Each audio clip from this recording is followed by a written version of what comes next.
आगामी लोकसभा निवडणूक शांतता पार पाडण्यासाठी आदर्श आचारसंहितेचे काटेकोरपणे पालन करून नागरिकांनी निर्भयपणे मतदान करावे यासाठी पोलिसांनी शनिवारी सायंकाळी प्रमुख रस्त्यावरून ध्वज संचलन केले। माणिकपूर नाका, अंबाडी रोड, गुरुद्वारा रोड, पंचवटी नाका, ओमनगर, समतानगर, दिवानमान तलाव, दीनदयाल नगर आदी परिसरात संचलन करण्यात आले। सध्या निवडणुकीच्या प्रचाराची रणधुमाळी सुरू आहे। राष्ट्रीय पक्षांचे प्रमुख नेते, पदाधिकारी वसईविरा दौऱ्यावर येणार आहेत। त्या पार्श्वभूमीवर पोलिसांनी संचलन केले आहे। एकाच वेळी सुमारे 200 पोलिसांची फौजफाटा रस्त्यावर उतरला होता। निर्भयपणे मतदान करा, कोणत्याही मोहाला बळी पडू नका असे आवाहन ध्वनिक्षेपकावरून करण्यात आले।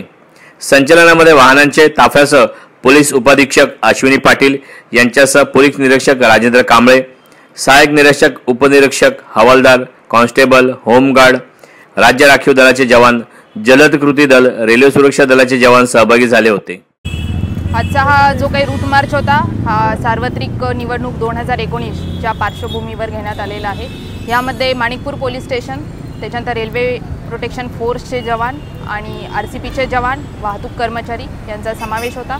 यामध्ये अंदाजे 4 ते 4.5 किलोमीटरचा रूट आम्ही कव्हर केलेला आहे, जेणेकरून येणाऱ्या ज्या इलेक्शन्स आहेत त्या भयमुक्त वातावरणात पार पडाव्यात। लोकांना तुम्ही काय आवाहन करणार आहे इलेक्शनबद्दल? लोकांना आमचं हे आव्हान राहील की सदरच्या निवडणुका भयमुक्त वातावरणात पार पडाव्यात यासाठी पालघर जिल्हा पोलीस दल सज्ज आहे। मात्र कोणताही अनुचित प्रकार घडल्यास त्यांनी तात्काळ पालघर जिल्हा पोलीस दलाला संपर्क साधावा।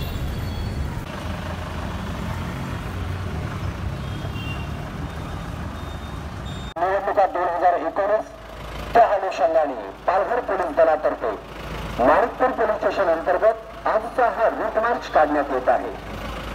भयमुक्त वातावरणामध्ये येणाऱ्या सार्वत्रिक निवडणुका पार पडाव्या त्या अनुषंगाने पालघर पोलीस दलातर्फे माणिकपूर पोलीस स्टेशन अंतर्गत आजचा हा रूट मार्च काढण्यात येत आहे। होणाऱ्या सार्वत्रिक निवडणुकांमध्ये आपण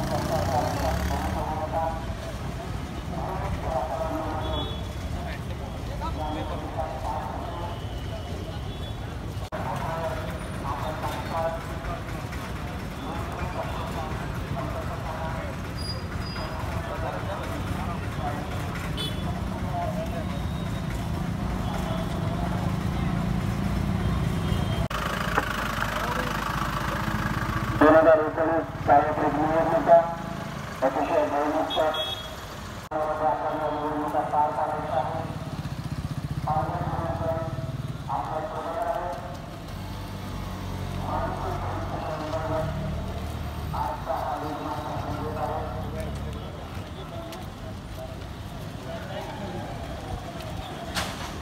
पालघर पोलीस दल सदैव तुमच्या सोबत आहे। येणाऱ्या सार्वत्रिक निवडणुकांमध्ये आपण त्यांच्या आयुष्यात बळी पडू नका।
हा आता जो काही आपण रूट मार्च केलेला आहे ही आता आपल्या इलेक्शनच्या बंदोबस्ताची सुरुवात आहे।